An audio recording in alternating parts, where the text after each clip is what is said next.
Bienvenidos a 105 by 68 Power. En este episodio partimos de una pregunta sencilla, pero a menudo pasada por alto. ¿Qué significa realmente la propiedad? Exacto. Es una de las palabras más utilizadas en el fútbol, y al mismo tiempo, una de las menos definidas. Y esa falta de definición no solo genera confusión en el discurso, sino también en las decisiones. Además, la propiedad suele describirse con un lenguaje muy familiar, casi intuitivo. Hablamos de dinero, de visibilidad, de personalidad, de presencia. Todo lo que se ve en la televisión. Exactamente. Son descripciones que parecen concretas, pero que rara vez explican cómo funciona realmente un club a nivel estructural. Cuando la propiedad se reduce a riqueza o carácter, la conversación se vuelve emocional, no estructural. Siempre pasa. La verdadera pregunta no es cuán rico es un propietario, o cuántas veces aparece, sino qué papel juega la propiedad dentro del sistema de un club. Y para responder a esa pregunta, hay que separar la propiedad de cómo suele representarse. La propiedad no es una actividad diaria, ni se define por el grado de implicación directa. Así que no se trata de estar encima de todo. En absoluto. Se define por la posición que ocupa. La propiedad significa autoridad final. Ese es el punto clave. Y esa autoridad no solo es el poder de aprobar o bloquear decisiones, también es el poder de definir el objetivo del club. Un objetivo que va antes de la estructura, antes de las personas, antes de la estrategia. Que el club exista para ganar a cualquier precio, para vender jugadores, para mantenerse sostenible, para construir una marca o para cumplir un propósito más amplio, esa decisión se toma a nivel de propiedad. Todo lo demás está diseñado para servir a ese objetivo, incluso cuando nunca se formula de manera explícita. La propiedad es el último nivel de toma de decisiones dentro de un club, el único que no puede ser anulado. Sí. Todos los demás roles, independientemente de su importancia, existen por delegación. Y esto no significa que los propietarios tomen cada decisión. No. Significa que todas las decisiones existen dentro de un marco que la propiedad tiene el poder de definir, modificar o eliminar. Así que el marco lo es todo, pero también es la parte que suele resultar más confusa. Vemos directivos muy visibles y asumimos que son ellos quienes tienen la última palabra. Lo hacemos. Pero lo que estás diciendo es que su propia existencia es una función de la estructura que está por encima de ellos. Exacto. Se trata de diseñar una jerarquía para gestionar la complejidad. El responsable operativo está ahí para que los procesos fluyan, para proteger al nivel estratégico del caos cotidiano. Y lo verdaderamente crucial es que la autoridad final, el consejo, la propiedad, fue quien decidió desde el principio que esos roles eran necesarios. Sí, formalizó la delegación. Todos los roles, sin excepción, existen por delegación. Por eso los propietarios no necesitan gestionar el club, no necesitan entender de táctica, de fichajes o de metodología de entrenamiento. La propiedad no es un rol técnico, ni operativo. Es un rol de poder. La dirección, los entrenadores y el área deportiva operan dentro de límites establecidos por encima de ellos. Siempre. Entender esta distinción es fundamental para entender cómo se comportan los clubes. Y si hablamos de límites, el más grande, el más determinante que fija la propiedad es la capacidad financiera. Totalmente. Es el factor que define el potencial competitivo. Por muy brillante que sea el resto del club, hay un techo claro. Es la realidad, dura y simple, del deporte de élite.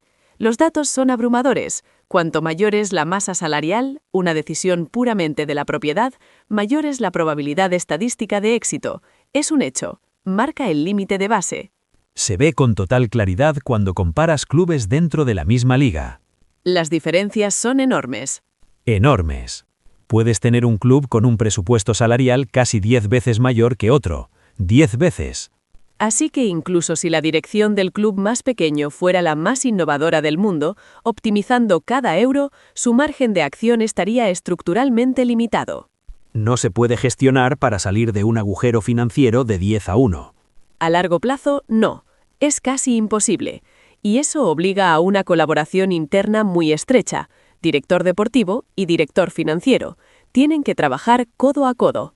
Porque cada fichaje, cada contrato, acaba volviendo siempre a los números. a la salud financiera del club tal y como la define el Consejo. Si los límites económicos son estrictos, los objetivos deportivos también cambian. Se pasa al trading de jugadores, no a la estabilidad. La propiedad rara vez decide acciones individuales. En su lugar, define los límites, cuánto se puede gastar, qué nivel de riesgo es aceptable y cuánta inestabilidad se puede tolerar. Límites que muchas veces son invisibles, pero siempre están ahí. Todo lo demás ocurre dentro de ellos, incluso sin instrucciones explícitas. La propiedad no necesita estar presente de forma constante para ejercer control. El silencio no es lo mismo que la ausencia. Aquí también hay una distinción importante que hacer. El poder formal y el poder efectivo no son lo mismo. La propiedad siempre conserva la autoridad formal. Eso no desaparece nunca.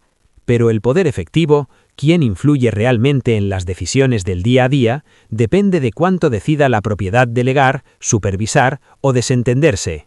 Cuando esa distancia se hace demasiado grande, no aparece la autonomía, aparece la ambigüedad sobre quién es realmente responsable. El silencio puede ser una forma de control, porque el marco sigue intacto. Las reglas ya están establecidas. Exacto. Las decisiones siguen tomándose dentro de límites ya definidos. Si la propiedad exige, por ejemplo, 50 millones en plusvalías en una temporada, Cada decisión queda automáticamente condicionada por eso.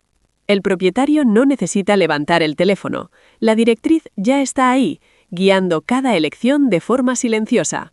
Y ese marco controla también otro recurso crítico, no el dinero, sino el tiempo. El tiempo sí. En concreto, la paciencia que se concede a la dirección para desarrollar proyectos deportivos complejos. La propiedad controla el tiempo. La longitud de la pista que se le da a la dirección refleja directamente la tolerancia de la propiedad a la inestabilidad. A los baches a corto plazo. Exacto. La estabilidad necesita tiempo, pero el tiempo nunca está garantizado. Es una variable. Y lo vemos constantemente. Proyectos que parecen sólidos fracasan no porque el diseño fuera malo, sino porque el tiempo se retira, y esa retirada es siempre una decisión de la propiedad. Si quieres ver una versión muy clara y estructurada de este tipo de control silencioso, las redes de multipropiedad hacen visible esta lógica. Así que no importa si el propietario es visible o no. Una propiedad visible no es necesariamente una propiedad débil. Una propiedad invisible no es necesariamente una propiedad débil. La presencia es opcional, la autoridad no. Exacto. La intervención no debe confundirse con el control. El control está incorporado en el propio sistema. La propiedad moldea el comportamiento de los ejecutivos. El comportamiento de los ejecutivos moldea la gobernanza. La gobernanza moldea los procesos de decisión. Y a eso es a lo que nos referimos cuando hablamos de gobernanza. No a las personas, no a las personalidades. Sino a las reglas de la toma de decisiones. ¿Quién decide qué, bajo qué restricciones y con qué consecuencias? Una vez fijadas esas reglas, el comportamiento sigue. Y los procesos de decisión generan resultados. Es un efecto en cascada, una cadena de influencia. Y eso significa que muchos de los problemas que vemos en el campo, como una serie de malos fichajes, empiezan mucho más arriba. Totalmente. A veces vemos directivos que absorben toda la culpa pública cuando el verdadero problema es el sistema defectuoso en el que se ven obligados a operar. Nos encanta encontrar a una sola persona a la que culpar. Es más fácil, pero muchas veces esa persona solo está reaccionando a parámetros erróneos fijados por la estructura de propiedad. Muchos fracasos atribuidos a entrenadores o directivos tienen su origen en la propiedad. No porque la propiedad sea buena o mala, no es un juicio moral. No. La propiedad define el sistema dentro del cual operan todos los demás. Y ese sistema va más allá de jugadores y estrategia. Define también la infraestructura física del club. Sí, aquí entran inversiones de capital que redefinen el modelo económico del club durante décadas. Por eso, para entender un club, hay que empezar por la propiedad, no por los resultados, no por las personalidades, sino por el poder.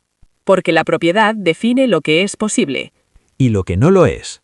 Si sabemos que los datos muestran una correlación casi perfecta entre éxito y masa salarial, un límite fijado por la propiedad, tenemos que preguntarnos: ¿el papel de la dirección es solo optimizar un sistema estructuralmente limitado por la inversión del propietario? o el éxito deportivo está siempre en última instancia definido por la capacidad financiera establecida en la cúpula. Si quieres entender de verdad un club de fútbol, no empiezas por los resultados. No empiezas por entrenadores, No empiezas por jugadores. porque la propiedad define los límites de lo que es posible mucho antes de que el juego llegue al campo. Esto es 105 by 68 Power.